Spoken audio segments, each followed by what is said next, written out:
Hello there. And welcome to my new YouTube video. This video will give you a quick overview of the very first leaked LEGO Star Wars 2026 sets.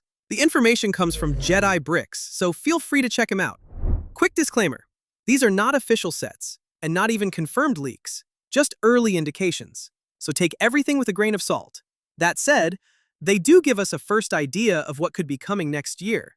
First up, we have a Siege of Mandalore battle pack. This one is based on the final season of the Clone Wars, and it's rumored to include 2 Super Commando Mandalorians from Gar Saxon's faction, as well as 2 332nd clone troopers. That's Ahsoka Tano's unit. There's no info yet about the price or potential side builds. My personal take. Whether this turns out to be a strong set will heavily depend on the price. Overall, though, the lineup sounds pretty promising so far. Next, we've got 2 new Playscale sets, and one of them is especially interesting. A new Playscale Razor Crest. We've already had one back in 2020, but this version will be based on the upcoming Mandalorian movie, not the Disney Plus series. It's expected to look somewhat different, especially in color. Supposedly, it'll have a more yellowish tone compared to the original. No confirmed details yet on price, build, or minifigures. The second Playscale set will be a Playscale AT-AT, also based on the upcoming Mandalorian movie, just like the new Razor Crest.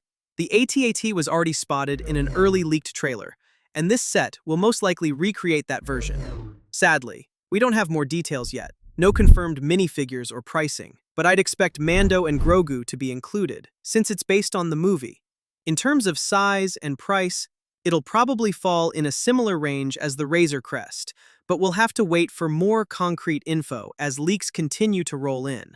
Next up, it looks like LEGO Star Wars might be introducing a brand new sub-theme in 2026, starting with a Darth Vader bust. We've already seen these bust-style builds in the Marvel line, like the Spider-Man bust, and this one is expected to follow that same style.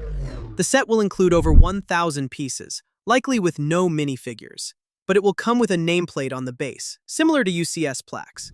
Personally, I'm not a huge fan of this idea. We've already had helmet builds like the Darth Vader helmet, so doing a bust of the same character feels kind of redundant. If they continue the line with characters who haven't gotten helmet sets, that could be more interesting.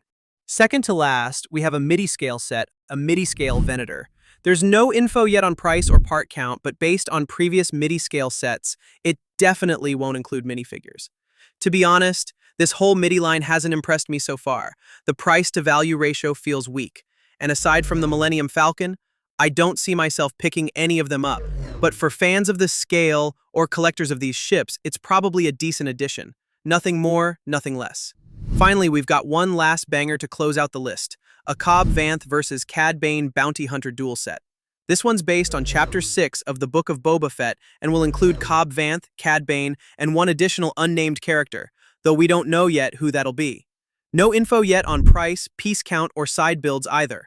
Personally, I think this scene would be perfect as a small diorama-style build, since it plays like a classic Western duel. Very cinematic, very focused. That said, if it was a diorama, I feel like that detail would have already leaked, so I'm not getting my hopes up just yet. We'll have to wait and see.